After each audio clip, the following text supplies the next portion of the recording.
Bueno, si os parece, empezamos. Espero que no me deis tanto ruido como habéis hecho en la asamblea, porque puedo prometer y prometo que si me dais tanto ruido, me levanto y me voy. Por lo tanto, no me deis tanto ruido. O sea, hagamos la ponencia y luego dais las opiniones. Bueno, quiero empezar un poco por donde teníamos que haber acabado. Cuando se planteó la ponencia sobre propiedad intelectual, tal y como estaba planteada, bueno, a mí me surgían muchísimas dudas. Tantas dudas me surgían que en un arrebato de trabajo y de responsabilidad dije, voy a hacer algunas preguntas y tal. Y fui yo tan sincero que planteé una serie de preguntas a las dos ponentes. Y cuando vieron esa serie de preguntas que me surgían a mí en este halo que tenemos los asesores jurídicos cuando estamos en nuestros despachos, pues y me dicen, hombre, Manuel, no sé por qué, esto que has planteado, digo, bueno, pues son dudas existenciales, dudas que me surgen a mí y tal, ya, pero nuestra ponencia iba sobre otro tema. Digo, bueno, pues si iba por otro tema, pues decírmelo y luego ya hago yo la presentación de la forma que vosotras penséis. Bueno, entonces esta es un poco la introducción. Quiero agradecer la presencia tanto de Pilar Cámara Águila como de Reyes Marzal. Pilar Cámara Águila es profesora titular de Derecho Civil de la Universidad Autónoma de Madrid, directora principal del proyecto de investigación del Plan Nacional sobre el futuro de los límites a los derechos de propiedad intelectual, también codirectora del Máster de Propiedad Intelectual Industrial y Nuevas Tecnologías de la Universidad Autónoma de Madrid. Es autora de numerosas publicaciones nacionales y extranjeras sobre propiedad intelectual, ha realizado estancias de investigación en el Instituto Max Planck de Múnich para patentes, marcas y derechos de autor, así como en las universidades de Nantes y de París I. Ha sido ponente en diversos congresos nacionales y extranjeros, también en esta materia de propiedad intelectual. Es miembro del Consejo de Redacción de la Revista Española de Propiedad Intelectual y directora del Grupo de Investigación en Propiedad Intelectual de la Universidad Autónoma de Madrid. Reyes Marzal, profesora de Derecho Administrativo y ayudante doctor de la Universidad de Valencia, actualmente secretaria del Departamento del Derecho Administrativo de dicha universidad. Su actividad investigadora pues, comprende una variada producción bibliográfica que comprende varias líneas de investigación, entre las que podemos destacar el derecho a la educación, que fue objeto de su tesis doctoral, que es el régimen jurídico de las enseñanzas musicales, y en la que sostuvo y sostiene la conveniencia de integrar estas enseñanzas en la Universidad Española. También cuenta con una amplia trayectoria investigadora sobre el patrimonio cultural, en cuyo ámbito colabora asiduamente en el área de investigación de Economía de la Cultura y del Turismo, ECONTUL, de la Universidad de Valencia. Recientemente ha realizado una estancia en la Universidad de Bolonia para el estudio del valor cultural del patrimonio musical, así como otras estancias en las universidades de Namur, Bélgica y París II. Es miembro del Grupo Interdisciplinar de I+D de Bioderecho de la Universidad de Valencia y socio fundador de la Asociación Española para el Estudio del Derecho y de la Política de la Educación. Bueno, ¿de qué vamos a hablar? Yo creo que la propiedad intelectual la hemos de entender como, lógicamente, la define incluso nuestra normativa, como un conjunto de derechos sobre todas las creaciones originales, literarias, artísticas y científicas expresadas pues, por cualquier medio de soporte, tangible o intangible, y comprende, pues, entre otras, los programas de ordenador. Está regulada actualmente en el Real Decreto Legislativo y de este ámbito tan amplio que supone la propiedad intelectual, las dos ponentes que nos acompañan nos van a hablar de la reciente reforma del artículo 32 de la Ley de Propiedad Intelectual, que está relacionado con la utilización de obras protegidas por el derecho de autor en el ámbito de la docencia y la investigación, y que abordará Pilar Cámara. Y, en segundo lugar, nos abordará Reyes Marzal la titularidad del derecho de propiedad tras la reforma de la ley a propósito de un artículo que publicó la propia Reyes Marzal en la revista RVAP. Y con esto doy por realizada la presentación y le doy la palabra a Pilar Cámara. Así. Sí, me muevo. Gracias.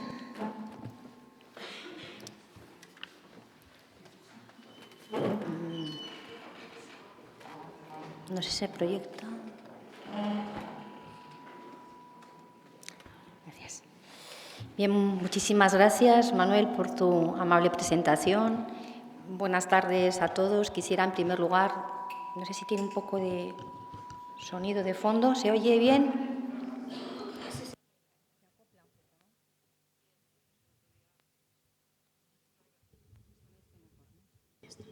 Sí, así mejor, ¿verdad? Bien, pues quería, en primer lugar, dar las gracias al comité organizador de este curso por haber cursado invitación para hablar, en mi caso, sobre la reforma de la Ley de Propiedad Intelectual, la reciente reforma, como saben todos ustedes, mediante la Ley 21/2014 de 4 de noviembre. La reforma de la Ley de Propiedad Intelectual en la materia que vamos a abordar trata de un límite al derecho de autor, a los derechos de autor, en concreto a los derechos patrimoniales de autor. Ese límite, contemplado en el artículo 32, es un límite que tiene que ver con la utilización de obras, con la explotación de obras en el ámbito de la docencia y de la investigación. Subrayo y de la investigación porque hasta ahora, hasta la reforma del 2014, el legislador español solamente había contemplado el juego de este límite en el ámbito de la docencia. El marco normativo de referencia para la regulación de este límite a los derechos de autor se encuentra en la Directiva de Derechos de Autor de la Sociedad de la Información, la Directiva 29/2001, en concreto en el artículo 5.3a de dicha directiva, que reconoce como límite a los derechos de autor el uso de las obras en el marco de la ilustración para la docencia y de la investigación científica. Nuestro legislador transpuso esa directiva en el año 2006 a través de la Ley 21/2006, dando lugar a la todavía actual redacción del artículo 32. Y también, como saben, la importancia de subrayar que es todavía actual es porque hasta el 5 de noviembre del 2015, de lo que voy a hablar, no va a entrar en vigor. Es una reforma, la del 2014, que no entra inmediatamente en vigor en el momento de la publicación en el BOE y en concreto este artículo 32 tarda un año, va a tardar un año en su entrada en vigor. Luego, el marco normativo existente antes de la reforma era el de la transposición al derecho interno español de esta directiva comunitaria, siendo que el legislador español se había quedado muy corto a la hora de transponer al derecho interno la directiva. Para empezar, el juego del uso de las obras en el ámbito docente se limitaba al espacio físico de las aulas. Y llevaba a un sector de la doctrina a cuestionar si también había que incluir las llamadas conocidas aulas virtuales, aquellos casos en los que el uso de la obra se realizaba no en el espacio físico del aula, sino a través de una intranet, como todos conocemos, que suele realizarse en el ámbito de la docencia universitaria. Ciertamente, el tenor literal de la norma apuntaba al aula física, y así lo reconoce el legislador en la reforma, porque la exposición de motivos viene a expresamente reconocer que pretende ampliar ese espacio del juego del límite a la enseñanza a distancia. Luego, efectivamente, el legislador se había quedado corto y no estaba pensando en los nuevos métodos de docencia o en la docencia directamente online que realizan algunas universidades con programas de estudios exclusivamente a distancia. Luego, por un lado, teníamos una norma que se había quedado corta y que podía el legislador español ampliar a la hora de transponer al derecho interno, y eso es lo que viene a hacer la reforma del año 2014.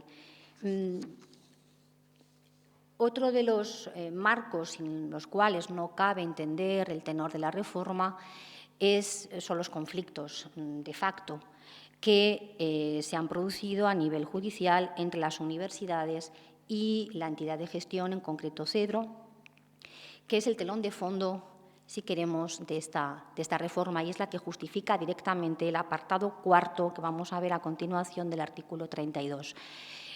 Como es bien conocido por todos ustedes, hubo varios litigios que enfrentaron a las universidades a CEDRO, finalmente resueltos en favor de CEDRO, precisamente por la utilización de obras en los campos virtuales sin tener la consiguiente licencia o autorización por parte de la entidad de gestión. El legislador, en el año 2006, no solamente se quedó corto, como he señalado, por no contemplar más que el uso de las obras en el espacio físico del aula, sino también se queda corto, como vamos a ver, porque solamente contempla el uso de pequeños fragmentos de obras. Esto es lo que ahora se viene a reconocer en el apartado 3, el nuevo apartado 3 del artículo 32, que, como digo, entrará en vigor el 5 de noviembre del 2015.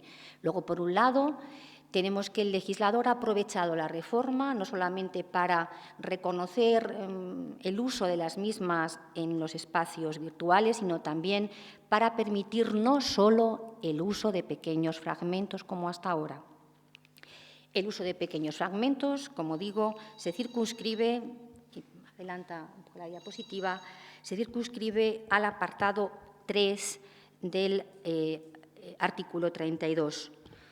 De acuerdo con el nuevo artículo 32.3, cabe la reproducción, distribución y comunicación pública de pequeños fragmentos de obras y obras aisladas, plásticas o fotográficas. Esto es lo que teníamos hasta ahora. El uso de obras plásticas o fotográficas por completo tiene que ver porque su uso fragmentado puede dar lugar a la lesión del derecho moral a la integridad, en la medida en que el uso parcial de una obra plástica pudiera dar lugar a una imagen distorsionada de la misma. Luego es por eso que ese tipo de obras cabe su uso en su totalidad. Cuando yo voy a explicar un cuadro, por ejemplo, una escultura, pues cabe la reproducción de la escultura, evidentemente, no solamente de un fragmento de la escultura, a eso se refiere. ¿Quién puede hacer uso de esos pequeños fragmentos de obras? Dice la ley, y en eso es como hasta ahora, el profesorado de la educación reglada en centros integrados en el sistema educativo español y el personal de universidades y organismos públicos de investigación en sus funciones de investigación científica. Si observamos el uso de pequeños fragmentos, en los términos que vamos a ver, solamente lo puede realizar el profesorado de educación reglada en centros que formen parte del sistema educativo español. Luego, si llevamos esto al ámbito de las universidades, que es el que aquí nos concentra, nos interesa, eso significa que solamente cabría el uso de esos pequeños fragmentos de obras para títulos oficiales, educación reglada. No los títulos propios, no otros programas o cursos de formación continua que puedan ofertar las universidades. Solamente cabe, como digo, títulos oficiales, de grado o de posgrado, pero siempre conducentes a la obtención de un título oficial, ya que tiene que tratarse de educación reglada. Con lo cual, vemos que aquí, en función de que el título sea oficial o no oficial, y estoy pensando particularmente en las universidades públicas, que, como saben, tienen a través de los títulos propios una vía de ofertar títulos con unas tasas diferenciadas a las tasas oficiales, bueno, pues ahí tendríamos un dispar tratamiento. Mientras que yo en mi máster de propiedad intelectual, que es un título propio de la Autónoma de Madrid, no podría usar el pequeño fragmento, sí podría hacerlo en el curso de la optativa de propiedad intelectual que imparto en el grado de Derecho en la Autónoma de Madrid. ¿De acuerdo? Siendo la misma profesora en la misma universidad. ¿Cómo puede realizarse ese uso? Ese uso tiene que ser para ilustración de actividades educativas en enseñanza presencial o a distancia. En esto el legislador mejora, como bien decía antes, la situación anterior. O, y ahí se incorpora, porque antes la ley no contemplaba los fines de investigación científica con finalidad de investigación científica. Investigación científica que ha de realizarse en universidades o organismos públicos de investigación, no en organismos privados o en entidades privadas de investigación. Y universidades, tanto públicas como privadas, por la finalidad también investigadora, de acuerdo con el artículo 2 de la LOU de las universidades. Luego, universidades públicas o privadas, pero si se trata del uso en centros de investigación, solo los públicos, solo los organismos públicos. El uso de esos pequeños fragmentos debe realizarse exclusión hecha de que se trate de un manual universitario o publicación asimilada. Es decir, no cabe que el profesor, a priori, ahora vamos a ver la excepción, utilice pequeños fragmentos de libros de texto, manuales universitarios o publicaciones asimiladas. Ese límite en la utilización de las obras trae causa del artículo 40 bis de la Ley de Propiedad Intelectual, que es una regla de cierre a todo el sistema de límites a los derechos de autor. Esa regla de cierre del sistema de los límites viene a establecer que ningún límite podrá interpretarse de tal forma que perjudique la normal explotación de las obras. Evidentemente, un manual universitario tiene por destinatario al público universitario, ese es su mercado natural de explotación.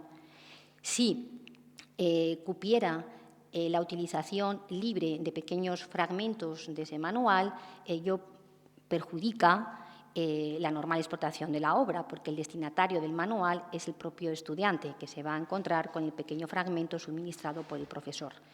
Luego, el legislador español ha hecho bien en salvaguardar el uso de manuales, libros de texto y publicaciones asimiladas por respetar, como digo, la llamada regla de los 3 pasos que se contempla en el artículo 40 bis de la Ley de Propiedad Intelectual. ¿Qué se entiende por libro de texto, manual universitario, publicación asimilada? El propio legislador, en el artículo 32.3, segundo inciso, lo dice. Se entiende por tales cualquier publicación impresa o susceptible de serlo, editada, para ser empleada para facilitar el proceso de enseñanza. Luego tiene que ser obras susceptibles de impresión, ya lo estén o puedan serlo. Estoy pensando no solamente en el manual editado, sino también cualquier material que el profesor pueda elaborar, incluso presentaciones PowerPoint, por ejemplo, que puede ser, aunque no esté impreso, puede ser susceptible de impresión. Decía que el legislador echa el alto, digamos, al uso de pequeños fragmentos de manuales, pero también señalaba que hay una excepción. Dice el legislador que en el ámbito de la enseñanza cabrá, no obstante esta regla general de no utilización de manuales, cabrá realizar actos de reproducción para la comunicación pública que no suponga la puesta a disposición ni permita el acceso de los destinatarios a la obra o fragmento. Artículo 32.3c, punto primero de la ley. ¿Qué me quiere decir el legislador? ¿Y en qué está pensando el legislador a la hora de admitir, no obstante, de forma excepcional, ese uso marginal de los manuales o libros de texto? Está pensando en una presentación PowerPoint, por ejemplo, como esta, que utiliza el profesor en un aula. Yo, por ejemplo, reproduzco un pequeño fragmento de un manual y lo utilizo, lo comunico públicamente. Este acto que estoy realizando yo ahora, como bien saben, es un acto de comunicación pública que supone la puesta a disposición del público de la obra y la previa entrega de ejemplares. Luego, yo aquí estoy realizando un acto de comunicación al público. Pero fíjense que la ley dice que no suponga el acto que realiza el profesor un acto de puesta a disposición. ¿Qué está queriendo decir con eso? Lo que está queriendo decir con eso, y no se está refiriendo al uso de una presentación PowerPoint en un aula, sino que está pensando directamente en la enseñanza a distancia, en aquellos materiales que se cuelgan, por ejemplo, en una intranet al servicio de los estudiantes en la docencia no presencial. Y si en ese caso estamos utilizando un pequeño fragmento de un manual. Es decir, que si en mis clases de la optativa de propiedad intelectual, para ello ya no es que yo utilice una presentación PowerPoint, porque en ese caso no hay una puesta a disposición. La puesta a disposición, que es una modalidad del derecho de comunicación pública regulado en el artículo 22i de la Ley de Propiedad Intelectual, permite al usuario acceder a la obra en el lugar y en el momento en que el usuario decida. Evidentemente, en el acto que estoy realizando aquí ahora de comunicación pública no es de puesta a disposición, porque soy yo quien decide cuándo accedéis vosotros, ustedes, a la obra. Eso tiene lugar cuando el acceso se hace vía Internet, cuando yo cuelgo en una plataforma esos materiales y es el estudiante el que accede en el lugar que elige y en el momento que elige. Luego, ese acto es de puesta a disposición. Fíjense que la ley dice comunicación pública sí, pero que no quepa puesta a disposición. Si uno piensa en la enseñanza no presencial directamente, ¿cómo hacer para no incurrir en la puesta a disposición? Porque en la medida en que yo subo a una plataforma esos pequeños fragmentos de manual para ilustrar las enseñanzas, ya habría puesta a disposición por la interactividad que conlleva Internet. Esa es la puesta a disposición, el acceso a la obra en el lugar y en el momento en que el usuario decide. Pues no, para una correcta interpretación y dar un juego a la norma, no habrá puesta a disposición cuando el tiempo en el que esté a disposición ese fragmento de manual sea limitado, es decir, durante unas horas, durante un día, durante 2 días, pero no el semestre entero, porque entonces sí que puede decirse que el estudiante accede en el lugar y momento que elige, sí que hay puesta a disposición. Luego, si la enseñanza es directamente online, pues vale que durante un día, 2 días, unos días, un escaso periodo de tiempo, el material pueda estar colgado en esa intranet. Si lo dejo todo el semestre o varios meses, un par de meses, entonces sí que hay puesta a disposición y el legislador no permite eso. El legislador dice, cabe comunicación pública que no suponga puesta a disposición. Así que cuidado, que tiene que ser un uso súper limitado, el que se haga con esos fragmentos del manual. En el ámbito de la investigación, la utilización de pequeños fragmentos de manuales cabe en los actos de distribución de copias exclusivamente entre el personal investigador colaborador de cada proyecto y en la medida necesaria, dice el artículo 32.3c2. En realidad cuesta pensar un poco que un grupo investigador requiera de fragmentos de manuales, porque normalmente el manual está pensado para un estudiante con un nivel formativo inferior. Es un poco extraño pensar que un grupo investigador requiere de manuales para ilustrarse, ¿no? Yo creo que lo normal es que el investigador pues tenga a mano otro tipo de obras, ¿no? Monografías, etcétera, pero manuales es un poco más limitado. Luego no deja de chocar un poco, ¿no? Pero bueno, se contempla la posibilidad de utilización también por parte del equipo investigador de pequeños fragmentos de manuales.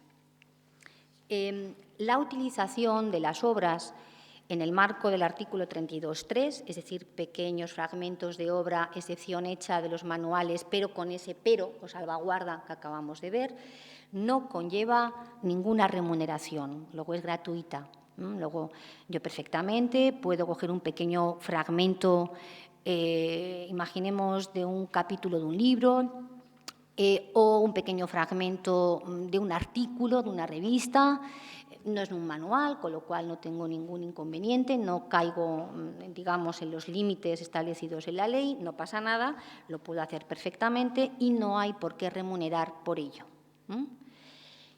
La diferencia esencial con el sistema actual es que claramente se puede hacer esto en el ámbito no presencial, a través de un campus virtual, cosa que hasta ahora no era legalmente posible. La principal novedad la encontramos en el apartado 4 del artículo 32 de la ley. Ahora ya no se trata de reproducir, distribuir o comunicar públicamente pequeños fragmentos de obras, incluso de manuales, con los límites que hemos visto, que en principio tiene alarma roja, sino que ahora se trata de poder explotar capítulos de libro, artículos de revista, esto es algo más que un pequeño fragmento, evidentemente, sino el artículo entero, el capítulo entero o extensión equivalente, dice la ley, a una publicación asimilada o extensión asimilable al 10% del total de la obra. Este es el uso principal que hacemos los docentes en el ámbito universitario. Normalmente las plataformas como Moodle lo que mis colegas suelen colgar son capítulos de un libro o principalmente artículos de revista, para que el estudiante pueda completar así su formación a la hora de hacer, en el ámbito del derecho, pues casos prácticos o lo que sea. Luego, normalmente, el uso masivo que se ha estado realizando no son tanto de pequeños fragmentos colgados en Moodle, sino de capítulos de libro enteros o de artículos enteros de revista. La redacción un poco alambicada del artículo 32.4, haciendo mención a que no sea superior al 10% del total de la obra, tiene causa en una enmienda presentada por el Grupo Nacionalista Vasco en el Senado. Es decir, que esta redacción es de ultimísima hora, la tramitación parlamentaria no aparecía en toda la tramitación anterior. Y la razón que se expone para su introducción es que, ojo, que puede ser que se trate de un artículo de revista muy amplio, que incluso pueda conllevar el 90% o el 80% de la publicación. Imaginemos, por ejemplo, no sé, el Anuario de Derecho Civil, por ser mi especialidad, pero cualquier otra revista que se les pueda ocurrir, un artículo que tenga 100 páginas de las 120 que tiene el número de la revista. Lo que dice el legislador, y hacia eso iba orientada la enmienda, es que cuidado con la extensión de ese capítulo o ese artículo de revista, porque si el artículo de revista ocupa pues, prácticamente toda la revista, no puede ser. No estamos dentro del 32.4. Es decir, que habrá que cuantificar la extensión, a su vez, de ese capítulo o de ese artículo de revista en relación a la publicación global. No vale un capítulo de 90 páginas, por ejemplo, ¿no?, de un libro que tiene 120. ¿De acuerdo? Esa es la finalidad. ¿Quién puede hacer uso de el capítulo de libro, el artículo de revista o publicación asimilable? Pues dice la ley, el personal de las universidades o centros públicos de investigación con sus medios o instrumentos propios. Luego, aquí no hay distinción entre si es personal de las universidades en las enseñanzas conducentes a un título oficial o no, si es educación reglada o no. Ese límite aquí no está. Luego, volviendo al ejemplo de un máster oficial y un máster título propio de una universidad, ambos cabrían. Luego, yo puedo colgar en mi plataforma interna de mi máster un capítulo de libro o un artículo de una revista, lo mismo que en los estudios de grado, en la docencia regular, los estudios de grado. ¿Por qué? Aquí, como vemos, se amplía la posibilidad. ¿Por qué? Pues porque, como vamos a ver ahora, esto se hace con remuneración. Lo otro era gratuito. Luego, aquí no importa que sea para cualquier estudio que impartan las universidades, sean oficiales o no, sean reglados o no. Pero es por este otro motivo, porque el uso va aparejado de remuneración. ¿Cómo puede llevarse a cabo el uso de las obras en este caso? Dice la ley que solo los alumnos y el personal docente o investigador del centro puedan tener acceso a la obra mediante actos de comunicación pública, llevándose a cabo la puesta a disposición a través de redes internas y cerradas a las que únicamente puedan acceder los beneficiarios, o en el marco de un programa de educación a distancia ofertado por el centro docente. Es decir, se está refiriendo a Moodle, a una intranet en la que se sube el artículo de la revista o el capítulo del libro con la limitación de extensión a que os hacía referencia, que conlleva, por supuesto, puesta a disposición, yo ahí lo puedo dejar, y que los estudiantes durante el semestre lo consulten como quieran. Ahí cabe perfectamente la puesta a disposición. Sea una red cerrada, que únicamente, dice la ley, puedan acceder los beneficiarios, o, y lo he puesto en negrita, o en el marco de un programa de educación a distancia ofertado por el centro docente. Es decir, por ejemplo, un curso que se oferte en una plataforma de un curso de estos masivo, ¿no?, los MOOC, los llamados MOOC.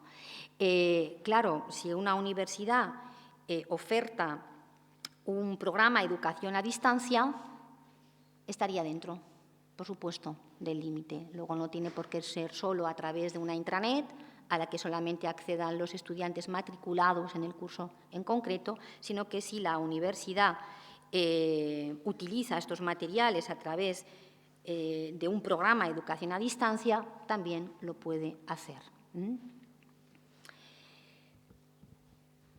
Si olvidamos el uso de comunicación pública permitido por la ley, vemos que, o dejamos al margen ese uso, vemos que también cabe la distribución de copias que se efectúe exclusivamente entre alumnos y personal docente o investigador en el centro. Luego, también cabe distribución de copias entre alumnos y personal docente o investigador del centro. Artículo 32.4d1 de la ley. A diferencia del artículo 32.3, el 32.4 sí que da lugar, como les decía, a una remuneración en favor de autores y editores. Este derecho se concibe en la ley como un derecho irrenunciable a recibir, dice la ley, de los centros usuarios una remuneración equitativa de gestión obligatoria a través de las entidades de gestión. Es decir, que, como voy a señalar ahora, el pago de esta remuneración se hará a través de Cedro. Excepción a la remuneración, con lo cual eso de que no es renunciable no es tan cierto, porque la ley dice que previo acuerdo específico entre el titular del derecho y el centro universitario u organismo de investigación, y salvo que dicho centro u organismo sea titular de los derechos, bueno, pues cabrá la remuneración. Luego, en consecuencia, si hay un acuerdo específico entre el titular de derechos y el centro universitario, por ejemplo, o en caso de que el centro universitario sea el propio titular de los derechos, ahí no va a caber la remuneración de la que habla la ley, ese derecho irrenunciable a obtener una remuneración equitativa. Luego, aunque la ley lo configura como irrenunciable, habrá supuestos en los que no quepa dicha remuneración por autorización expresa, por acuerdo específico, o bien por ser la propia universidad la titular de los derechos. Esta remuneración no es una compensación, jurídicamente hablando, no se trata de compensar un daño, sino que se trata de fijar un precio a una licencia legal. Lo que está haciendo la ley de propiedad intelectual es establecer una licencia legal en estos casos. De tal manera que las universidades, sus profesores, pueden tranquilamente utilizar el capítulo del libro o el artículo de la revista sin que previamente hayan tenido que negociar los términos de la licencia. El que sea una licencia legal significa usted use, pero claro, va a pagar por ello. ¿Y cómo se van a fijar esas tarifas? Pues para ello también hay que acudir a los recién reformados artículos 157 y 158 3 bis de la Ley de Propiedad Intelectual, que en última instancia vienen a establecer que a falta de acuerdo entre los usuarios y la entidad de gestión, en este caso a falta de acuerdo entre las universidades y Cedro, determinará la tarifa la sección primera de la Comisión de Propiedad Intelectual. Luego, si ese acuerdo no tiene lugar y pasan 6 meses, dice la ley, desde el inicio formal de las negociaciones, entonces será la sección primera de la Comisión de la Propiedad Intelectual la que fijará esas tarifas. En síntesis, no sé si es más o menos el tiempo, ya termino, ya concluyo, porque supongo que al hilo de la exposición os habrán surgido muchas preguntas. En síntesis, este es el marco de la reforma. Como ven, se mejora para seguridad de las universidades el ámbito de la utilización. Ahora ya no tengo que llegar a un acuerdo previo con la entidad de gestión, sino que directamente puedo utilizar las obras, aunque sé que eso va a llevar aparejado una remuneración equitativa que se fijará en los términos que he señalado. Con todo, el legislador, como ven, no deja de dibujar los contornos de este límite de una forma restrictiva. Y hay una cosa que no he dicho al comienzo, pero es importantísima tener en cuenta en esta materia, y es que, aunque sea una obviedad, es un límite a un derecho exclusivo, y la propia directiva a la que hacía referencia al comienzo de mi intervención, del año 2001, de Derechos de Autor, la Sociedad de la Información, establece que los límites a los derechos de autor deben ser tasados y solamente pueden ser los previstos en la directiva. No cabe interpretación analógica, no cabe una interpretación extensiva, precisamente porque restringen un derecho de propiedad. Y o son esos los tasados por la directiva o no hay posibilidad de ampliar el margen de los límites. Ese es uno de los problemas que plantea el que el legislador comunitario haya optado por un sistema riguroso de límites al derecho de autor. Luego, toda interpretación de un límite tiene que hacerse de una forma restrictiva y siempre con el telón de fondo del artículo 40 bis, que no es de menor importancia, que es una regla de cierre de todo el sistema. Una vez que intervenga mi compañera, se abrirá un turno de preguntas. Supongo que tendrán muchas cuestiones que les haya podido sugerir mi intervención. Muchas gracias por su atención.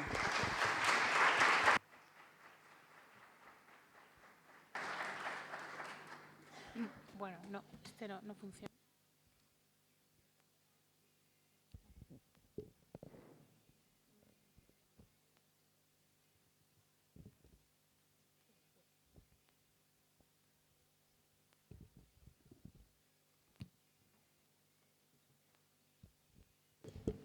Ahora, mejor.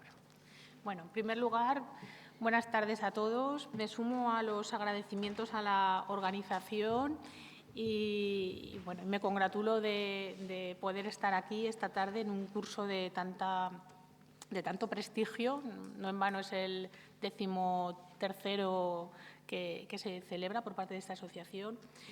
Y como ha dicho Manuel al principio, pues ciertamente hace unos días nos envió un amable mensaje en el que nos decía, bueno, pues preparando ya la sesión de hoy, a mí me surgen todas estas dudas. Y bueno, planteaba.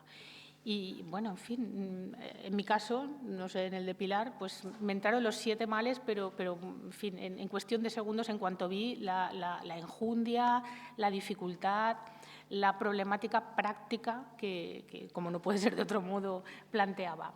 Y raudamente pues contesté al mail diciendo, bueno, en fin, diciendo lo que en fin, va a ser el día de hoy. Y es que, en mi caso, el conocimiento que yo tengo sobre la propiedad intelectual es un conocimiento muy parcial, muy pequeño. Y viene a raíz de la publicación de un artículo en la Revista Vasca de Administración Pública que salió a finales del año pasado y en el que exponía cuál es mi interpretación del nuevo marco legislativo que la Ley de Economía Sostenible y la Ley de la Ciencia establecen en relación con la titularidad de los derechos de explotación de la propiedad intelectual.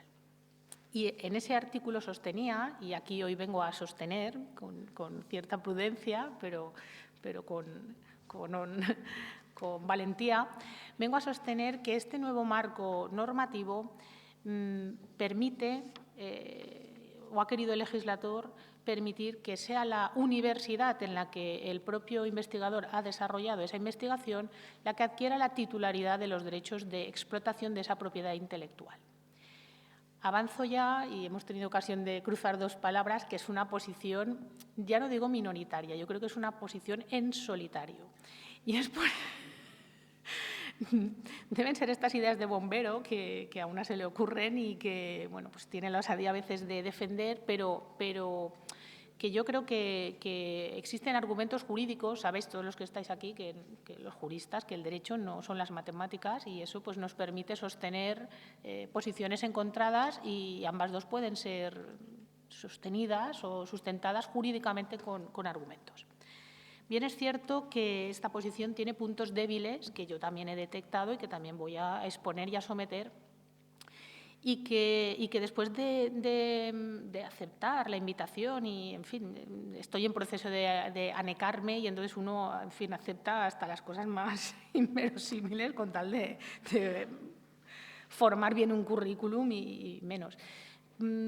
También me gustaría ver cuál es la valoración, cuál es la postura desde quienes ejercéis realmente el día a día en estos y en otros muchos aspectos. Porque bien sabéis que los profesores y los investigadores en general, pues en fin, tenemos muchos o pretendemos tener muchos conocimientos teóricos, pero la práctica es la que hace maestros, ¿no? Y la problemática del día a día o de la práctica es una y esa es a la que, entiendo yo, hay que dar una buena solución, ¿eh?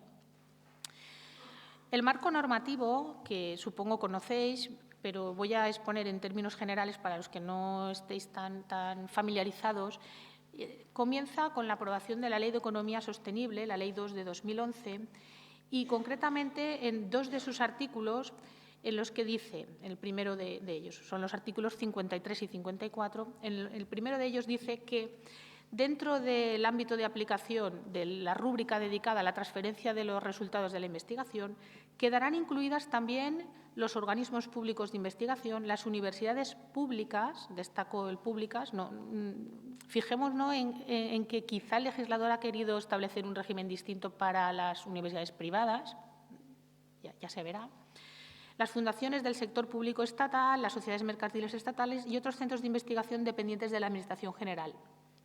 A estos, dice en el segundo apartado, les son aplicables a los resultados de las actividades de investigación, desarrollo e innovación que se lleven a cabo como consecuencia del desempeño de las funciones que les son propias por parte del personal investigador de las entidades mencionadas en el apartado anterior, cualquiera que sea la naturaleza de la relación jurídica por la que estén vinculados a ella. En la literalidad de este precepto se completa con el siguiente, que es el artículo 54, en el que con mayor asertividad y ya bajo la rúbrica de titularidad y carácter patrimonial de los resultados de la actividad investigadora, el precepto dice: los resultados de las actividades de investigación, desarrollo e innovación a las que se refiere el artículo anterior, así como el derecho a solicitar los títulos de propiedad industrial adecuados para su protección jurídica, pertenecerán a las entidades cuyos investigadores los hayan obtenido en el ejercicio de las funciones que les son propias. Y añade en un segundo apartado que los derechos de explotación relativos a la propiedad intelectual corresponderán a las entidades en las que el autor haya desarrollado una relación de servicios en los términos y con el alcance previsto en la legislación sobre propiedad intelectual. Destaco, subrayo ahora de momento esta coletilla porque, como luego diré, es uno de los argumentos, creo que de mayor peso, que sostiene la doctrina ius privatista al sostener que esta no es la interpretación adecuada. Frente a estos artículos de la Ley de Economía Sostenible, la Ley de la Ciencia también reconoce en el artículo 14, junto al derecho moral a ser reconocido como autor, el derecho de participación en los beneficios. En la disposición adicional 19ª regula la compensación económica por obras de carácter intelectual y en la disposición final tercera introduce una modificación al texto de la Ley Orgánica de Universidades, en concreto al artículo 80, apartado 5º, en el que declara que formarán parte del patrimonio de la universidad los derechos de propiedad intelectual de los que ésta sea titular como consecuencia del desempeño por el personal de la universidad de las funciones que le son propias. Más recientemente, acaba de explicar la profesora Pilar Cámara, se ha introducido una modificación en el artículo 32 del texto refundido de la Ley de Propiedad Intelectual, en cuyo último apartado, en el apartado 4, in fine, parece inducirse, o esa es la interpretación que yo le doy, un nuevo elemento que sostendría este marco normativo del que yo extraigo las consecuencias que seguidamente diré. Y es esta referencia que hace a la posibilidad de que estos límites y esta exigencia de remuneración quede exceptuada en aquellos casos en los que la universidad sea propietaria, o sea, la titular de esos derechos, que avanzo ya, esa es la posición que yo sostengo. En aquellos supuestos en los que la propia universidad hace uso de obras de propiedad intelectual cuyos derechos de explotación le pertenecen de acuerdo con este marco normativo, obviamente pues, no existirá remuneración, no será necesaria la autorización y las demás consecuencias. Decía pues que entre las distintas posturas doctrinales, la mayoritaria, que sostiene fundamentalmente la doctrina ius privatista, porque no olvidemos, el estudio y el análisis de la propiedad intelectual forma parte del área de conocimiento del derecho civil, no es propio del derecho administrativo ni del derecho público, sino en la medida en la que forma parte del patrimonio de la universidad. Entiende como uno de los argumentos de mayor peso esta referencia o esta coletilla que el artículo 54 de la Ley de Economía Sostenible contiene al remitir o al reenviar, después de reconocer la titularidad de la universidad, al reenviar a los términos que resulten del la legislación especial, es decir, a lo que disponga el texto refundido de la Ley de Propiedad Intelectual, que establece un régimen jurídico distinto. Bien, a mi juicio este no es un argumento de suficiente peso, fundamentalmente porque no tendría sentido que esta remisión o este reenvío anulara el sentido de todos los demás preceptos. ¿Qué sentido o qué hubiera querido el legislador decir si finalmente con este reenvío deja desactivada todas aquellas proclamas que ha dicho anteriormente? He de decir, no lo he dicho al principio, pero lo digo ahora, que curiosamente estos preceptos se aprueban sin ninguna discusión. Uno acude al diario de sesiones para intentar averiguar pues, cuál ha sido, en fin, para no inventar cuál ha sido la voluntad del legislador, sino que el propio legislador la explique, y los preceptos se aprueban pues sin pena ni gloria y sin discusión ni ningún otro elemento que permita ahora pues, tener un modo más de entenderlo. Digo que, a mi juicio, la interpretación de desactivar por esta cláusula final o por este reenvío no puede ser o no puede entenderse en el sentido de anular la titularidad. Ha de serlo en el sentido de decir, bueno, claro, es que yo aquí no voy a transcribir o a reenviar o a decir cuál es todo el régimen jurídico de la propiedad intelectual, que obviamente pues, se decidirá en la ley especial, como ocurre en este y en tantos otros sectores. Hay una posición intermedia que entendía o que se asentaba en una distinción entre aquellos profesores sujetos a derecho laboral o profesores sujetos a derecho, a los funcionarios, a derecho estatutario. Y traía causa de esta distinción que el texto refundido de la Ley de Propiedad Intelectual, artículo 51, establecía cuando admite la titularidad de la propiedad intelectual en el caso de los trabajadores asalariados, es decir, hace un trasvase, un símil respecto de, en aquellos casos en los que exista una relación laboral sujeta a derecho laboral, en este caso los derechos de explotación de esa propiedad intelectual corresponderán al empresario, en nuestro caso a la universidad, y en los demás casos no. A mi juicio, esta tampoco es una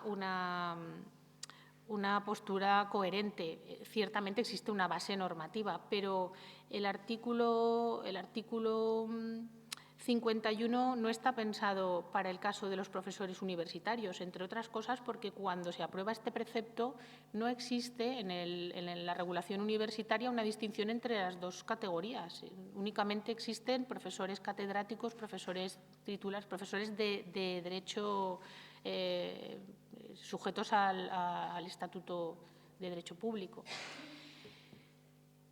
Existe también una posición que trata de ponerse en relación con o establecer la posible analogía con las disposiciones previstas para el derecho de patentes. Pero frente a todas estas posturas, que digo que no comparto, aunque reconozco que tienen algunos puntos pues fuertes, mi posición es la que he avanzado. A mi modo de ver,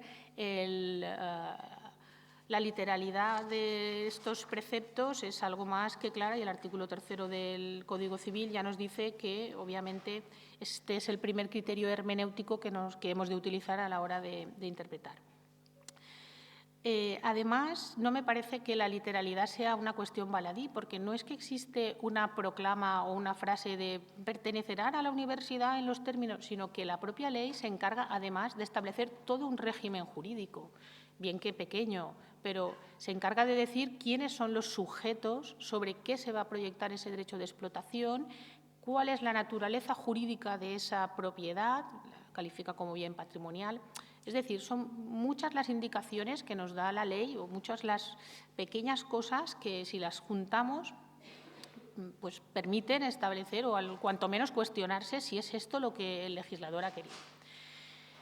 Pero el argumento que más me ha decantado ha sido el convencimiento de cuál es la posición del investigador dentro de la universidad. Es decir, cuál es la posición del profesor investigador o del investigador solamente en su relación para con la universidad pública.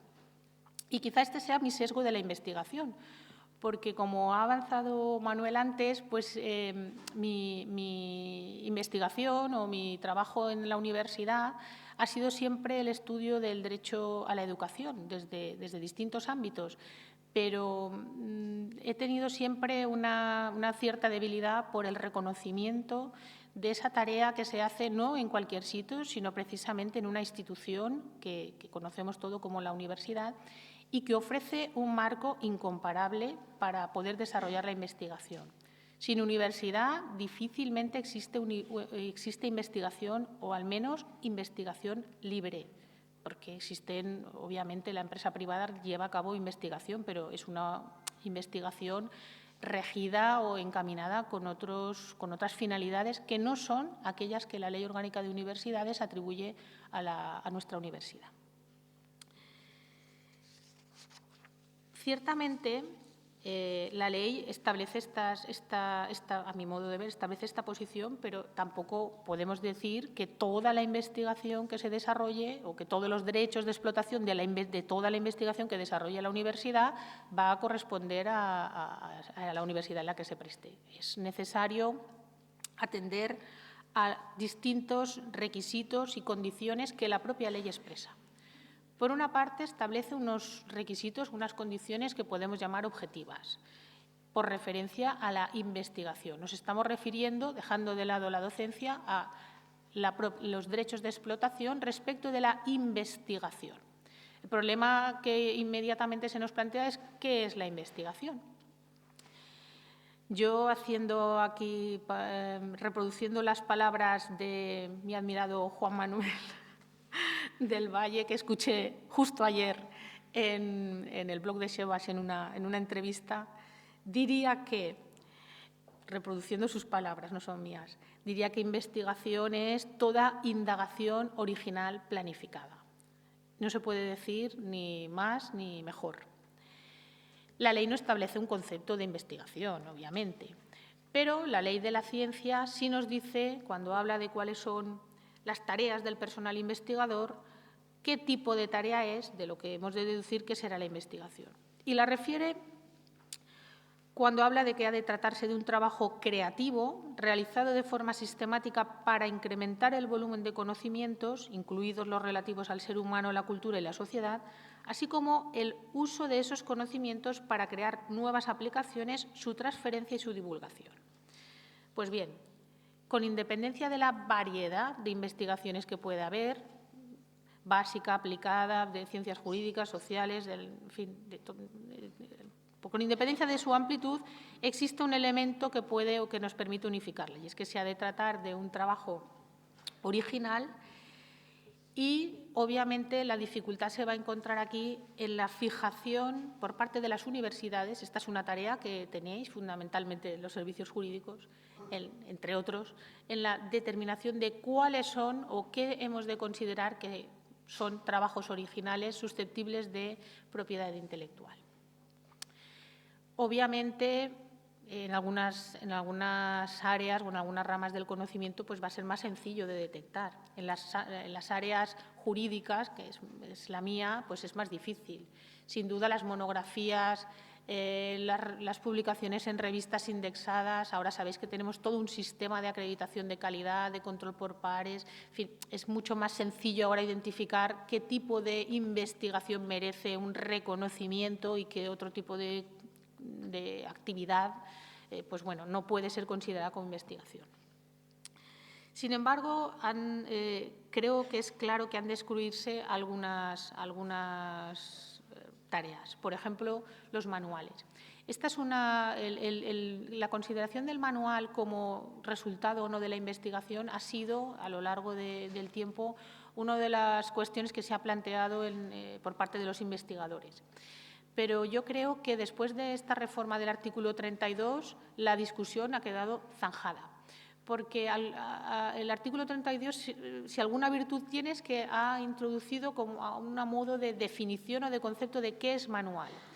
Y lo define por referencia a cuál es la finalidad, el objetivo, el para qué existe el manual. Y claramente ha dicho que el manual es aquel tipo de obra encaminada o para facilitar el proceso de enseñanza o aprendizaje. Por tanto, el manual, entiendo que con esta base normativa quedaría fuera de la investigación. Tampoco es esta una novedad, porque también sabéis y no sé si era en todas las universidades, pero bueno, al menos en la mía, yo vengo de la Universidad de Valencia, así ha sido, nunca en las memorias de investigación, que son el documento en el que cada universidad refleja el trabajo de sus investigadores, al menos en Valencia, nunca se han admitido los manuales. Cuando nos piden, ahora se nos ha pedido, que tenéis de plazo hasta tal día para meter la investigación del año pasado, para tal, entre las indicaciones que nos pasan nos dicen que nunca los manuales están. Ahora, creo yo, la cuestión es mucho más clara. La situación puede ser paradójica desde la perspectiva del derecho de la propiedad intelectual, porque también sabemos todos que una fuente de remuneración o de rendimiento fundamental son los manuales, mucho más que las publicaciones en las revistas o incluso que las monografías, ¿no? Tienen un público más reducido y, bueno, en fin. Pero desde la posición en la que estamos ahora, pues yo entiendo que ha quedado claro que los manuales no forman parte de la investigación.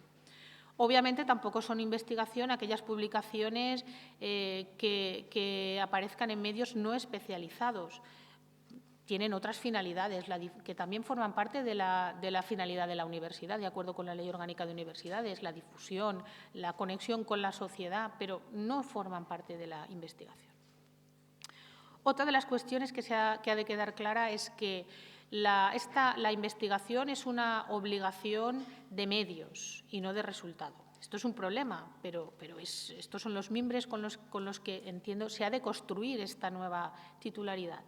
Es una obligación de medios en las que el investigador tiene la capacidad de determinar en qué momento nace el derecho. La universidad no puede obligarle a que, bueno, pues saque usted el producto de sus resultados, saque usted el artículo ya, saque usted los químicos, saque usted esa genoma, saque lo que sea. Es una obligación de medios. Un segundo elemento es el elemento subjetivo, que se ha de casar con el objetivo. Hemos dicho que tiene que tratarse de la investigación, no de toda la investigación, sino de la investigación que pueda convenirse que tiene suficiente entidad científica.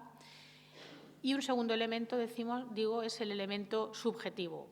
Ha de tratarse de un investigador que mantenga una relación de servicio con la universidad y cuya actividad investigadora sea resultado de las funciones que le son propias. Estos dos elementos, a mi modo de entender, son elementos acumulativos. Es decir, no es suficiente con que exista una relación de servicio, sino que el producto de esta investigación sea consecuencia de esas funciones que tiene atribuidas.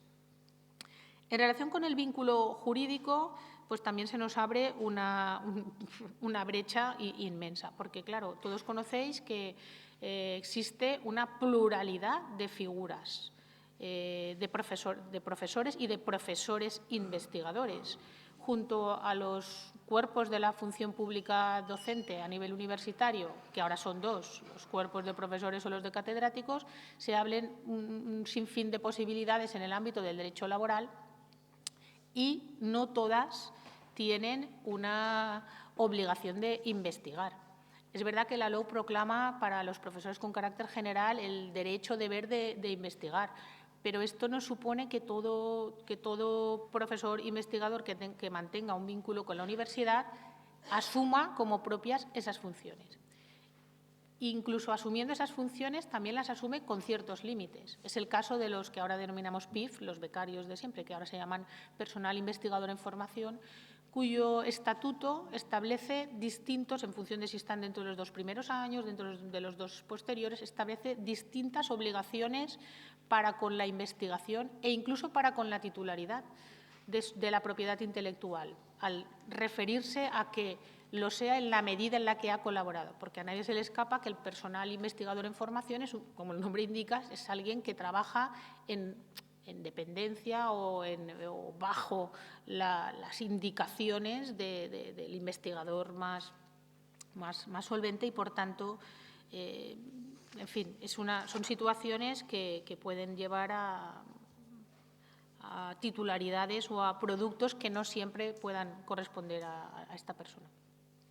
Lo mismo cabe decir respecto del profesorado asociado. A mi modo de ver, el profesor asociado no asume ninguna obligación de investigar. El profesor asociado es un profesor con unas características, se le contrata por ser una persona de reconocido prestigio profesional en su ámbito, pero al que se le atribuyen única y exclusivamente funciones docentes. Cuanto más si la posesión del título de doctor, que como sabéis es uno de los requisitos de las condiciones que acredita, al menos en la teoría, que uno tiene capacidad investigadora suficiente, pues no es una exigencia para este tipo de profesorado. Otra problemática puede surgir respecto del profesorado que se encuentra adscrito o vinculado a distintas personificaciones o estructuras, como se ha hablado esta mañana, me parece, pues como pueden ser las spin-off, las empresas de base tecnológica. En estos casos, entiendo, lo determinante no es la posición que ocupa el investigador respecto de la universidad, porque incluso puede estar en excedencia, sino cuáles son los acuerdos o los convenios que se han suscrito y en qué términos o qué posición se adopta respecto de la investigación que el profesor va a desarrollar en este lugar.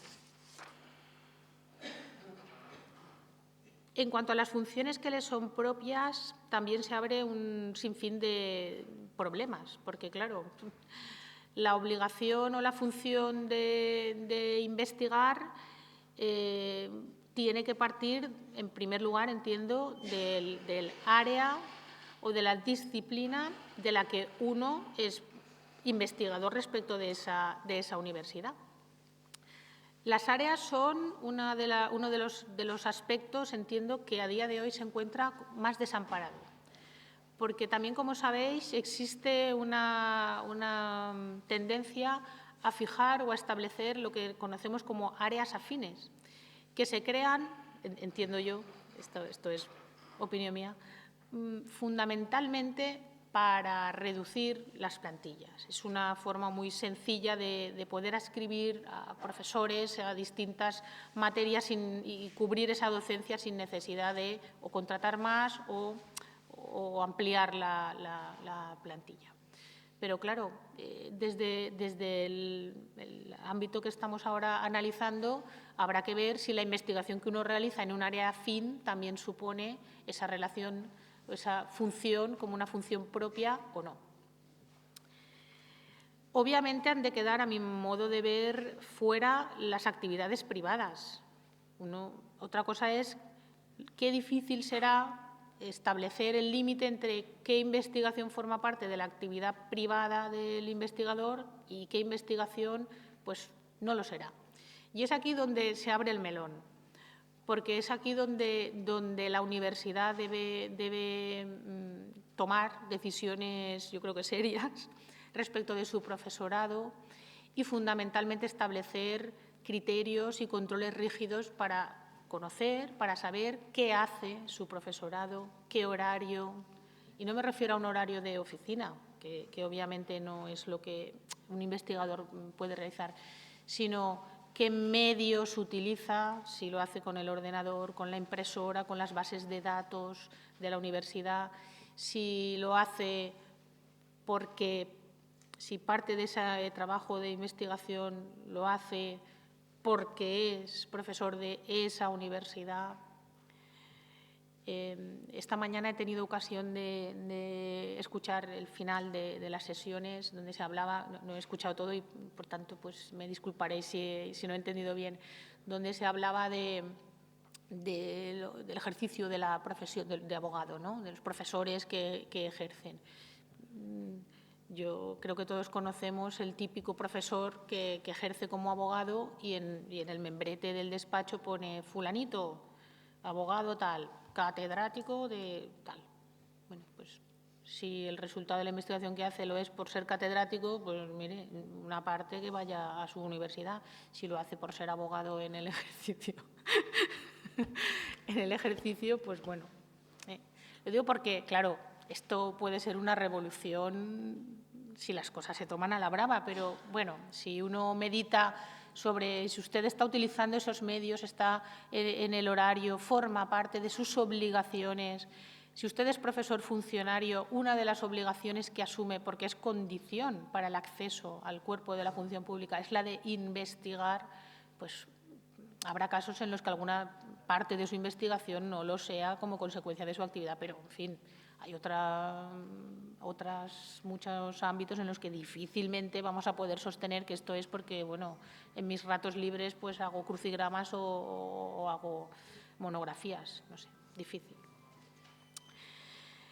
Por otra parte, y este es un argumento que también sustenta mi posición, es que no creamos que esta nueva titularidad de la investigación a favor de la universidad deja indefenso al profesor universitario al que se le priva de todo. Obviamente del derecho de autor no se le priva, del reconocimiento del derecho moral de autor no se le priva, pero tampoco se le priva de una compensación económica que la ley pues ha querido reconocer expresamente, un derecho de participación en los beneficios que esta titularidad que ostentará la universidad pueda obtener.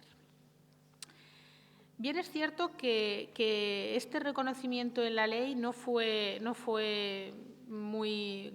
gratuito y no fue de inmediato, porque si bien es la Ley de Economía Sostenible la que reconoce la nueva titularidad de la universidad, ley que entra en vigor el 6 de marzo de 2011, no es hasta la Ley de la Ciencia, que entra en vigor en diciembre de 2011, cuando se le reconoce al profesor universitario este derecho de compensación económica por esta propiedad intelectual. Por tanto, hay ahí unos 6 meses durante los cuales pues algo entendió el legislador que había hecho mal cuando finalmente tuvo que reconocerlo.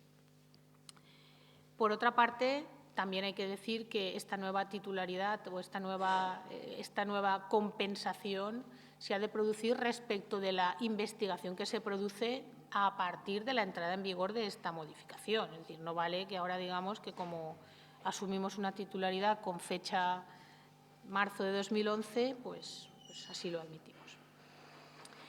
Y otro de los problemas que va a suscitar es la fijación o la cuantificación de esta remuneración.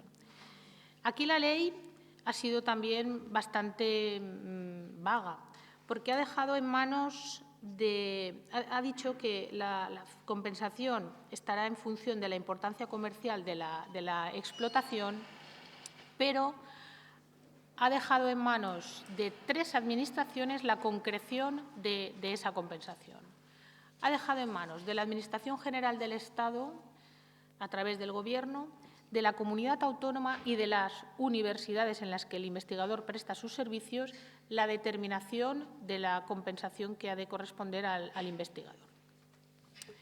Obviamente, entiendo, esta referencia a 3 universidades distintas, tendrá que ver con la titularidad de las universidades públicas. Entiendo que la referencia a la Administración General del Estado lo será pensando en que el Estado es titular o es titular de la UNED como universidad pública, que la referencia a las comunidades autónomas lo es para aquellos casos en que hay universidades que pueden depender también de las comunidades autónomas. En el caso de Valencia se me ocurre pues la BIU, y fundamentalmente la remisión a que sean las propias universidades las que fijen o cuantifiquen esta compensación, pues es el caballo de batalla. O sea, ha soltado un poco el lastre de fije usted ahí cuáles son las cantidades que a su juicio deben percibir los investigadores.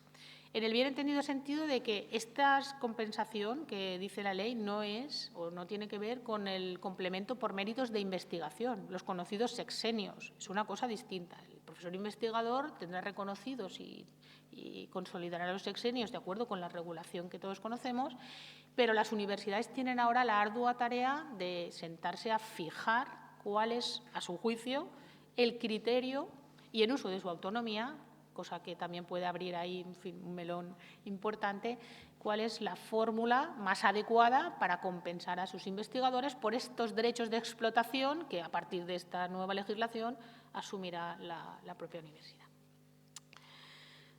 5. Bueno, pues acabo rápidamente. Por último, decía, no solamente existe una regulación, un marco normativo nuevo, sino que también la ley ha querido establecer cuál es la naturaleza jurídica de esta nueva propiedad. Ya he dicho, son bienes patrimoniales de las universidades. Y es aquí donde, bueno, pues se abre todo un régimen jurídico que todos conocemos, que son los bienes patrimoniales, son aquellos bienes que no están afectos al uso o al servicio público y que, por tanto, la universidad asume respecto de ellos todo un catálogo de obligaciones.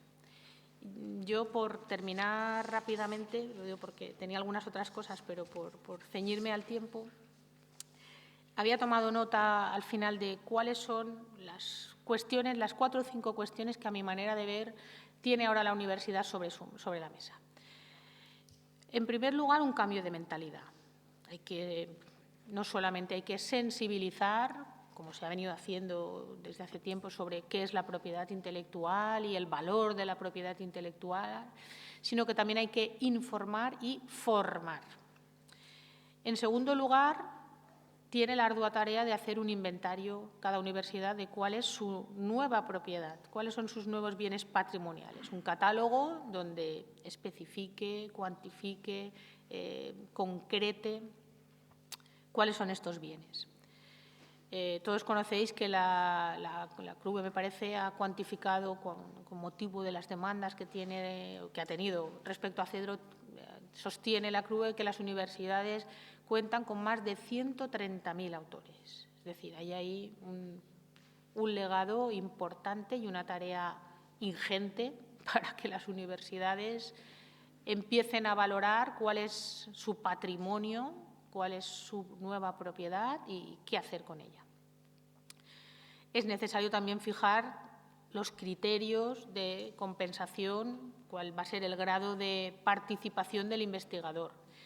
Sé que en relación a las patentes algunas universidades pues fijan 60-40, pero la autonomía universitaria permitirá todas las opciones que se crean convenientes. Es necesario también aclarar el alcance de este nuevo artículo 32.4 in fine, donde se dice que en determinadas condiciones, cuando la propiedad pertenezca a las universidades, pues está exenta de esa remuneración. Y esto es un argumento que, bien desarrollado, puede desactivar algunas de las posturas de Cedro. Y, por último, las políticas de personal. Ni qué decir tiene, todos conocéis la casa, quizás mejor que yo. Hay que detectar bien cuáles son las políticas de personal que se quieren realizar, cuáles son las tareas del investigador, qué tipo de personal conviene más a la universidad, el que le investiga, el que investiga mucho, el que investiga menos, el que combina docencia con investigación, en fin, son políticas de personal. Y mecanismos de control. Obviamente, la memoria de investigación es un mecanismo de control, nada nuevo, pero no es el único. Y se ha demostrado que no solo no es el único, sino que no es suficiente, porque todos sabemos que las universidades tratan de visualizarse y de exponer cuál es su nivel de investigación y para eso necesitan de la colaboración del investigador que introduce en las bases, en las aplicaciones, y esto no siempre ocurre. También es cierto que las aplicaciones a veces tela y que uno tiene a veces tantas otras cosas que hacer que poner ahora aquí todo el tal.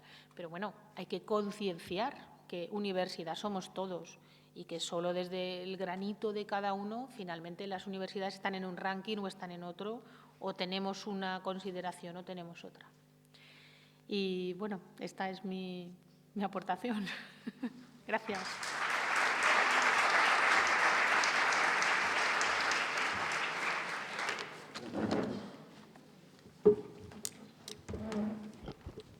Bueno, si os parece, abrimos un turno de debate y, bueno, podéis preguntar a las ponentes lo que queráis. Venga. ¿Alguna intervención? Juan Manuel. Vivimos tiempos turbulentos, porque ya la ley no nos resuelve demasiadas cosas. Efectivamente, has hablado de que hay unas categorías funcionariales que tienen un contenido que la vieja jurisprudencia nos viene diciendo, usted como funcionario tiene las obligaciones, las responsabilidades y funciones. Curioso, ¿cuántas veces utiliza la expresión funciones? Tiene usted todas esas que la ley le dice. Se añade un derecho secundario, que es el de la autonomía por vía de los estatutos, y las universidades pueden decir cosas. Como pueden decir, amplío cuál es el contenido de mi propiedad a partir de, efectivamente, la Ley de Economía Sostenible, por un lado, la Ley de la Ciencia, la Tecnología y la Innovación, la Ley de Propiedad Intelectual, que dicen así, ¡hala! Como, la propiedad es de las universidades. Hombre, digamos usted más cosas. Tercero, y esto es lo que me interesaba resaltar ahora, un tiempo de mezcolanza entre el derecho público y el derecho privado. Son dos mundos, siempre fueron dos mundos diferentes. Pero eso significa, a usted como funcionario le doy las competencias estatutarias que determina la ley, marcan los estatutos, los correspondientes de cada cual, y además un ámbito de negociación del derecho secundario de la autonomía. Y hablas y dices. Y además están los laborales y los 2+3, 3+2 de programas de investigación PIF. Es un mundo, y es un mundo para nosotros. Es decir, acaban de abrirnos posibilidades de comprarle al investigador, comprarle al tío que hace propiedad intelectual en la universidad sus servicios. Y además, y esto lo viviremos después, comprarle resultados de investigación. No le digas a nadie en Stanford o en el MIT que va a investigar eso que se le ha ocurrido. No, usted investiga estas líneas y además me da estos resultados. Ya no es solo la vía de subvención, es la vía de contratación y la vía de control de la universidad. Ciertamente estas dos que mencionó son privadas, son esa universidad añorada de los Estados Unidos que pide resultados, caramba, o Carnegie Mellon igualmente. Usted me hace este software. Estos son campos en los que nosotros vamos a tener futuro. Es decir, ¿qué es lo que tiene que hacer este profesor? Querido rector, lo que vosotros acordáis que tenga que hacer en una planificación de investigación en la que puedes marcar resultados y pagarle más. Es decir, voy a acabar con una cosa muy sencilla. Antes el jugador de fútbol, Alfredo Di Stéfano, Santiago Bernabéu le puso en la calle porque anunció las medias Versire. Decía, si yo fuera mi mujer, utilizaría medias Versire. Y se le veía en un montaje de la época. Alfredo Di Stéfano con unas medias de mujer. Yo cuento esto pues soy muy mayor, y me acuerdo de esto. Pero estamos viendo todos los días que los jugadores del Real Madrid tienen auténticos problemas con su afeitado. Y salen 4 o 5 que hacen no sé qué con el fresquito en la carita. ¿Por qué? Porque este señor, que además era de mi colegio, el presidente del Real Madrid, decidió, a partir de que compró los derechos de Figo, decir, aquí todo el mundo, sus derechos de imagen, los negocia conmigo. Es decir, ¿por qué no en la universidad podemos decir, sí, vamos, muy bien, vas a contratar profesores, vas a regular, pero vas a establecer un sistema en el que la universidad se quede con algo y además vas a poder negociar con él y con la gente que fiches o con la gente que determines por vía de oposiciones o de concurso que entren, que van a ceder estos derechos y van a participar en esto y van a acordar sus sistemas de financiación o de ratio, de aprovechamiento de lo que ellos consigan. Este es un campo, este es el futuro. Yo, como soy mayor, insisto, ya no lo voy a ver. Me queda un año para jubilarme, pero vosotros lo vais a tener que vivir. No lo olvidéis, este es el futuro. Está aquí ya a la puerta.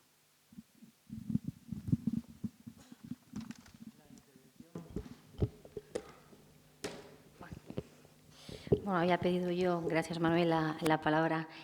Bueno, como ha avanzado Reyes en el poquito tiempo que hemos tenido antes de empezar, sí nos ha dado ocasión a, bueno, pues a yo decirle que no compartía en absoluto, ¿no?, ninguna de los argumentos que ella utilizaba para defender, si no lo he entendido mal, que a partir de la Ley de Economía Sostenible, la Ley de la Ciencia, todos los derechos de autor de las obras creadas por personal, docente, investigador de las universidades correspondía a ope legis, es un poco el argumento, entiendo, a la universidad. Como señalaba, ni en la Ley de la Ciencia ni en la Ley de Economía Sostenible se dice semejante cosa, que además conllevaría pues, una expropiación de derechos de los que es titular la persona del autor. En primer lugar, el propio artículo 14.1 de la Ley de la Ciencia establece que el personal investigador tiene derecho al servicio de universidades públicas, tiene derecho a ser reconocido y amparado en la autoría. Poco amparo conlleva la atribución originaria de derechos a un tercero. ¿Cuándo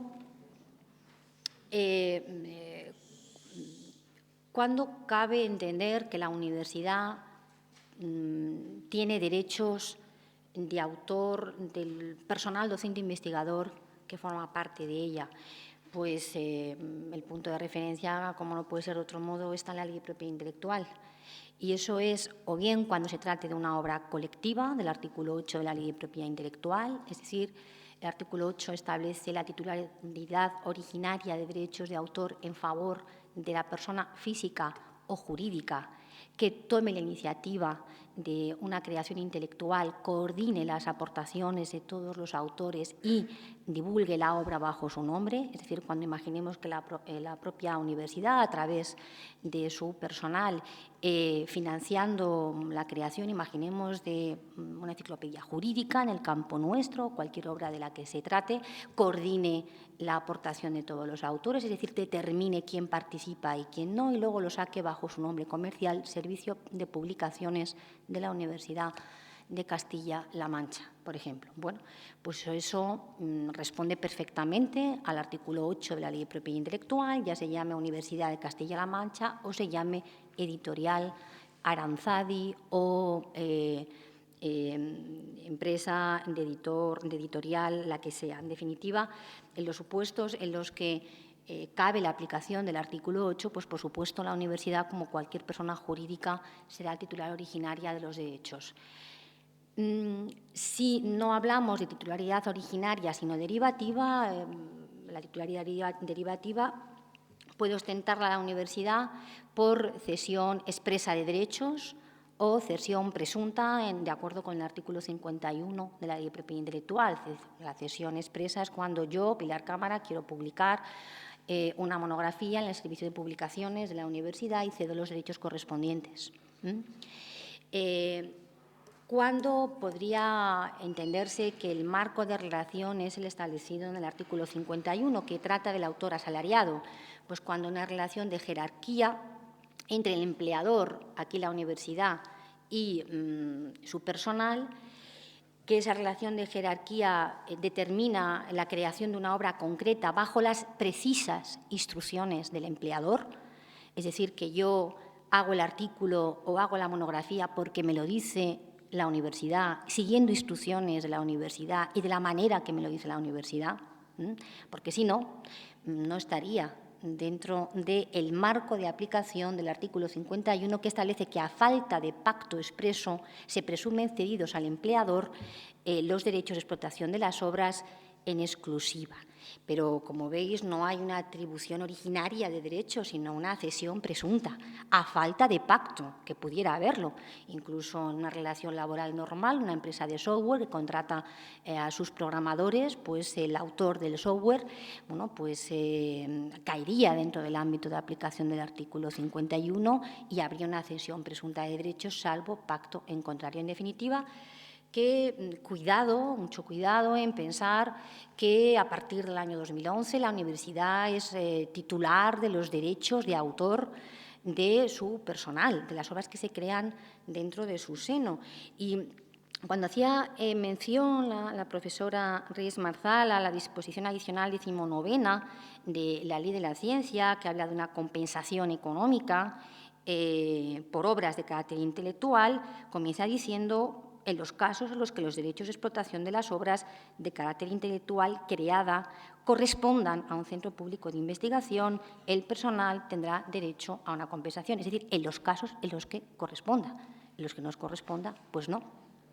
Es decir, que en los supuestos en los que la universidad adquiera los derechos de autor, pues su personal tendrá derecho a esa compensación, lo cual no significa que toda obra creada los derechos ope legis se transmitan a la universidad. Así que, eso sí me parece importante, porque además ella ha mencionado que puede ser un argumento de defensa contra la entidad de gestión Cedro en posibles reclamaciones futuras. Cuidado con entender que los derechos de autor, que mis derechos de autor sobre mis monografías son de la Universidad Autónoma de Madrid. Por favor, no.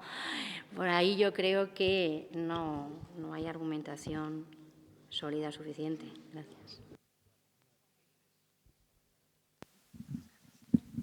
Bueno, yo discrepo radicalmente de esa interpretación. Si me dejas un segundo, le contesto una frase a Juan Manuel. Dos cosas. Efectivamente, los resultados de la investigación se pueden autodirigir por parte de la universidad, pero yo creo que siempre a través de la acción de fomento. Porque si no, quizá entraríamos en la libertad de cátedra, en la libertad de la ciencia, o sea, decirle autodireccionar. Ahí le veo algún pero, le veo algún pero. Discúlpame. Bueno, yo lo que quería comentar esta última intervención. Efectivamente hubo una comisión formada por expertos universitarios, etcétera, que pretendieron y colocaron en el texto que la titularidad de los resultados de investigación fueran de las universidades y no de los autores. Eso era la intención. Y estaba orientada principalmente para un tema específico, que era el software. Es verdad que ahí es donde se nos plantean a las universidades bastantes problemas, porque hay bastantes resultados de investigación y por el hecho de que sea patentable o no patentable es de titularidad universitaria o no es de titularidad universitaria, cosa bastante absurda. Se pretendía resolver ese tema mediante la Ley de Economía Sostenible. Es cierto que nunca se pensó en si los manuales iban a ser o iban a dejar de ser de titularidad universitaria, pero esa era un poco la intención, resolver un problema que estaba fundamentalmente orientado en el software que se desarrolla en proyectos de investigación. De tal manera que si se atribuye a la universidad podría explotarlos, podría crear empresas de base tecnológica, etcétera, etcétera. Podría hacer transferencia de resultados de investigación, cosa que de otra manera no se podría hacer. Y a partir de ahí se generó, pues empezó la ley de Economía Sostenible y se creó, como se decía aquí, también una especie de régimen jurídico sobre esa titularidad de resultados de investigación de propiedad intelectual, que, como que aquí se ha dicho, el texto es bastante claro, yo creo que no cabe ninguna duda, es decir, las decisiones ya son, le digo, maquiavélicas casi, dice claramente que son de resultados de la universidad, y lo dice claramente, y lo dice además, lo vuelvo a repetir, que esos son bienes de carácter patrimonial, por lo tanto tendrán que estar en el inventario, etcétera, etcétera, etcétera. Es decir, le reconoce el derecho moral, evidentemente, como no podría ser de otra manera, y efectivamente hay algunos autores, bastantes, no lo voy a negar, evidentemente, que dicen que en base al reenvío a la ley de propiedad intelectual, que se queda en nada todo lo que dice el resto del texto. Me parece un poco sorprendente esa interpretación, pero está ahí. Eso también se desmonta porque hay otras normas, es decir, la ley de incompatibilidades no te permite hacer otras cosas. Es decir, si tú trabajas para la administración, te dice qué es lo que puedes hacer fuera de tus funciones y en aquellos casos está excluido. Eso ya viene desde el año 80 y pico, es decir, no nos inventamos nada nuevo. Y después tenemos la ley de patentes. La ley de patentes establece claramente el régimen jurídico que la titularidad de resultados de investigación, cuando es patentable, es de la universidad. ¿Por qué no va a ser de propiedad intelectual? ¿Por qué no va a ser el software que es resultado de investigación exactamente igual y que no es patentable, que sea de titularidad de la universidad y que lo pueda explotar y que lo pueda transferir, etcétera, etcétera? ¿Por qué no lo puede hacer? Es cierto también, en base a ese argumento, que algún autor ya había mantenido, sobre todo profesores de Derecho Mercantil, que se pidió expresamente por parte de la CRUE en el informe que se hizo sobre la Ley de Propiedad Intelectual que se recogiera un artículo similar al artículo 20 de la Ley de Patentes. Pero no nos hicieron caso, como tampoco nos hicieron caso con el resto de con la compensación y con otras cosas que allí se argumentaban y que eran en contra de las universidades. Pero quedó ahí. Pero efectivamente, lo normal, y en eso sí estamos de acuerdo, es que hubiese un artículo, igual que el artículo 20 de la Ley de Patentes en la Ley de Propiedad Intelectual, pero no lo hay, pero lo hay en otras normas. Lo hay en la Ley de Economía Sostenible, lo hay en la de la ciencia y lo hay en muchas otras. Es cierto que también hay alguna cosa contradictoria, no lo vamos a negar, cuando hablamos de otro tipo de se sigue manteniendo, pues cuando hay que publicarlo en repositorios institucionales que sigue diciendo que el autor es el investigador. Es cierto que ahí también. ¿Por qué? Porque se ha copiado de una declaración y ese era el texto que ponía una declaración. Entonces se copió y claro, el corta-pega a veces tiene sus problemas y ese es un corta-pega. Y por eso queda un poco contradictorio con que en otro sitio diga que los resultados de investigación sean de la universidad. Por tanto, yo creo que la interpretación que tenemos que tener o que creemos que tenemos las universidades lo suficientemente, y además para defendernos incluso de Cedro, que eso sí lo decimos, es que lo que producen nuestros investigadores no vamos a tener que pagar otra vez por ellos. Es que sería el absurdo, ya, es lo más. ¿Por qué? Pues el argumento nuestro es que resultados de investigación que producen los profesores de nuestra universidad pues son de la propia universidad y no vamos a pagar otra vez porque se difundan en la plataforma de secretaría virtual o de etcétera, etcétera. Eso es un poco, yo creo, otro punto de vista. Gracias. Sí, si me permite, la Carta Europea del Investigador, recogida en la recomendación de la Comisión Europea de 11 de marzo del año 2005, establece que los empleadores y o financiadores deben velar porque los investigadores se beneficien en cualquier etapa de su carrera de la eventual explotación de sus resultados en I+D mediante la adecuada protección jurídica, especialmente en materia de protección de sus derechos de propiedad intelectual y de sus derechos de autor. Evidentemente, si se considera que toda obra creada por personal docente, investigador de una universidad, los derechos corresponden automáticamente a la universidad, para empezar, estamos vulnerando la Carta Europea del Investigador. El legislador español, como evidentemente sabéis, no puede hacer cualquier cosa, y para seguir hay una diferencia esencial entre el derecho de patentes y el derecho de autor. El derecho de autor hunde sus raíces en la protección personalista del creador. Decía las leyes revolucionarias francesas de finales del siglo XVIII que no hay propiedad más sagrada que la del autor sobre su creación. Parece que se está discutiendo esto. Parece que ese principio personalista básico que aparece en el convenio internacional más importante de protección de derechos de autor a nivel mundial, que es el Convenio de Berna, convenio, por supuesto, suscrito por España del año 1886, establece ese principio de autoría y de protección de la persona individual del creador.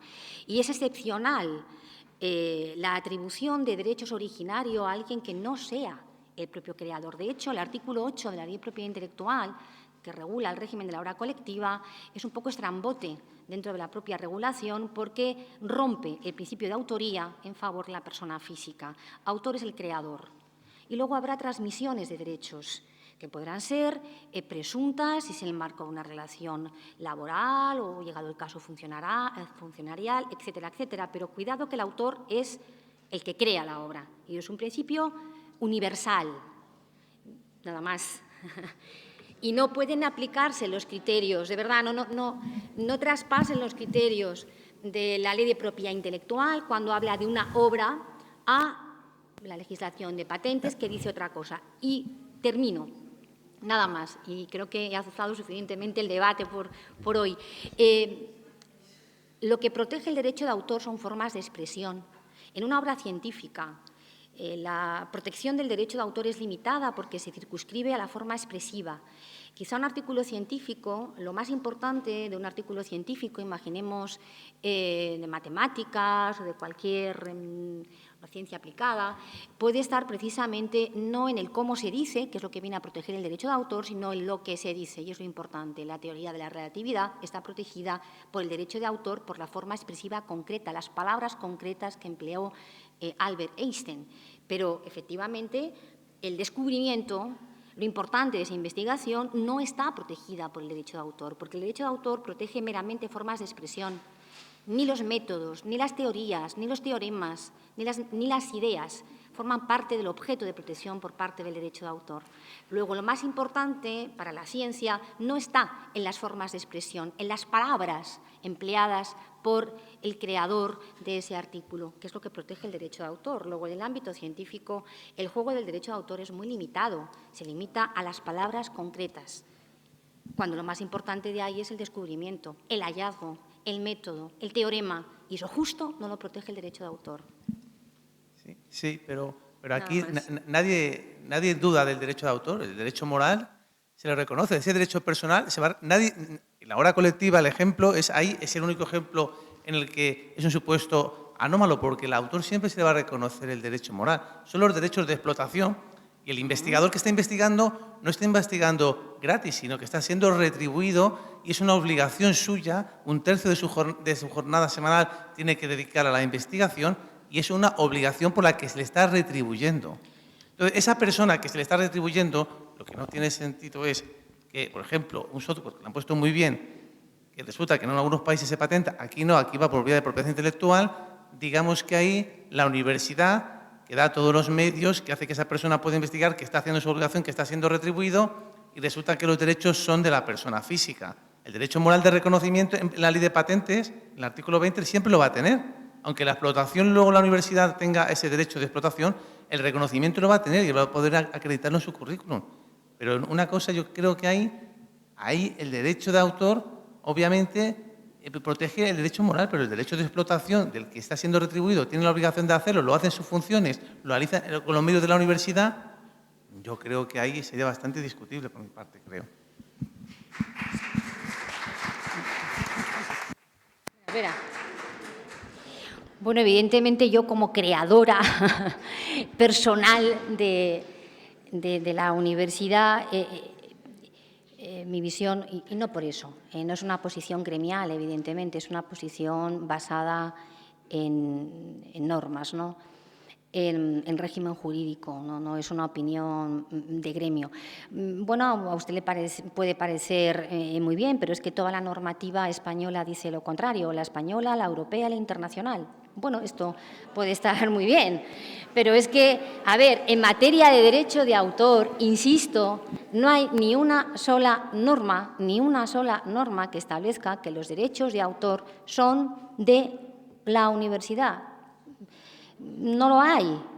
No hay atribución originaria de derechos de autor a las universidades en ninguna norma, precisamente por el principio de autoría en favor del creador, lógicamente. Ustedes lo pueden ver, por supuesto, de otra manera, están en todo su derecho. Pero cuidado, porque creo que son todos miembros, ¿no?, de asesorías jurídicas de las universidades. Cuidado con, bueno, no lo sé, muy adelante, ¿no? Yo espero la reclamación de mi universidad sobre los derechos de autor de todas las obras que he creado a lo largo de 20 años, ¿no? Estoy esperándola, claro.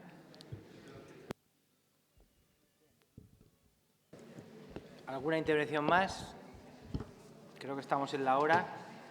Bueno, con este rifirrafe final de teorías, entre palabras, resultados, entre comprar resultados y marcar pautas de participación en estos proyectos de investigación, yo creo que evidentemente estamos hablando de lo que son derechos de autor y lo que son resultados como consecuencia de la investigación, y esos resultados como consecuencia de la investigación es lo que estamos poniendo aquí en Solfa. Pues bueno, pues llegaremos, como decía Juan Manuel, a ese pacto o a esa negociación que tendremos que mantener con los investigadores, y a lo mejor resulta que esa es la solución. Pero bueno, yo era por cerrar un poco el debate y por marcar un poco, agradecer la intervención tanto de Pilar como de Reyes.